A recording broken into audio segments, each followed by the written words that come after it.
পড়াশোনা শেষ করবে, কামিল পাস করবে, মাস্টার্স পাস করবে, এই শ্রেণীর ছেলে মেয়েদেরকে রাষ্ট্রের পক্ষ থেকে 2 বছর প্রতি মাসে 10,000 করে টাকা কর্জায় হাসানা দেওয়া হবে। যদি 10,000 টাকা করে কর্জায় হাসানা দেওয়া হয়, আমাদের ছেলেরা মেয়েরা যদি পড়াশোনা করে প্রস্তুতি নেয় ইন্টারভিউর জন্য, প্রত্যেক মাসে 4টা-5টা করে ইন্টারভিউ দেওয়ার জন্য ঢাকা, চিটাগাং, রাজশাহী যদি তারা যাতায়াত করতে পারে, রাষ্ট্রের পক্ষ থেকে 10,000 টাকা কর্জায় হাসানা দিলে আমাদের ছেলে মেয়েদেরকে চাকরি হবে কি হবে না ভাইয়েরা? আমরা এই ধরনের কর্মসূচি গ্রহণ করেছি জামায়াত ইসলামী, যেটা 54 বছরে এই কর্মসূচি কেউ করে নাই।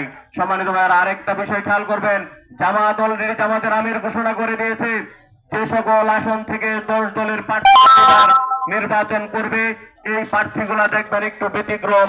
এরা 54 বছরের যে বন্দোবস্তের প্রার্থী ছিল সেই প্রার্থীর মতো কি না আপনারা কি বলতে পারেন?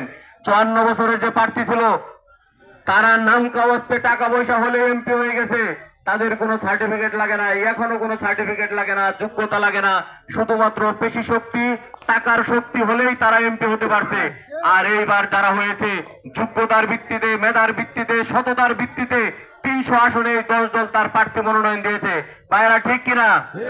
তার জন্য আমরা বলতে চাই এই প্রার্থীদেরকে জামায়াত অলরেডি বলে দিয়েছে তারা যদি পার্লামেন্টে যায়, রাষ্ট্রের পক্ষ থেকে যে বাজেট বরাদ্দ থাকবে, রাস্তাঘাট, মসজিদ, মাদ্রাসা, মন্দির, সকল প্রকল্পের টাকা তারা এলাকায় এসে ওপেন করে দেবে, ঘোষণা করে দিয়ে যাবে।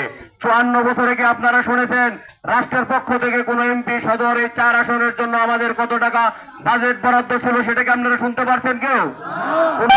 কি বলছে যে পরাণগঞ্জের জন্য এই বছরের এই টাকা রাষ্ট্রের পক্ষ থেকে পেয়েছে, এটা আমাদেরকে বলছে কেউ? কোন মেম্বার আমাদেরকে জানাইছে এই ওয়ার্ডের জন্য এই টাকা বরাদ্দ আপনারা শুনছেন? আমরা শুনি নাই।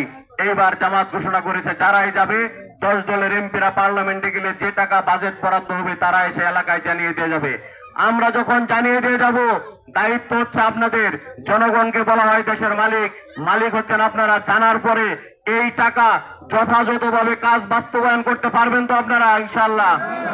যদি না পারেন, এই অসৎ কর্মকর্তা কর্মচারীর বিরুদ্ধে আরেকটা যুদ্ধ করতে হবে। সেই যুদ্ধের নেতৃত্বে আমি থাকবো, আমার পিছনে আপনারা থাকবেন তো ইনশাআল্লাহ? সম্মানিত ভাইয়েরা, ঘুষ দুর্নীতি আমাদের দেশটা ভরে গেছে।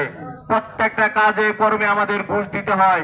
জন্ম নিবন্ধনের জন্য ঘুষ দিতে হয়, মৃত্যু সার্টিফিকেট আনতে গেলেও ঘুষ দিতে হয়।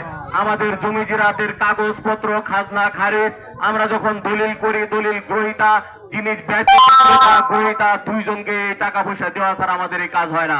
সম্মানিত ভাইয়েরা, এই জন্য আমরা বলতেছি, আমরা যদি এমপি হতে পারি, আমরা কোনো ঘুষ দুর্নীতি আমরা খাবো না, কোন কর্মকর্তা কর্মচারীদেরকে ঘুষ দুর্নীতি খেতেও দেবো না ইনশাআল্লাহ।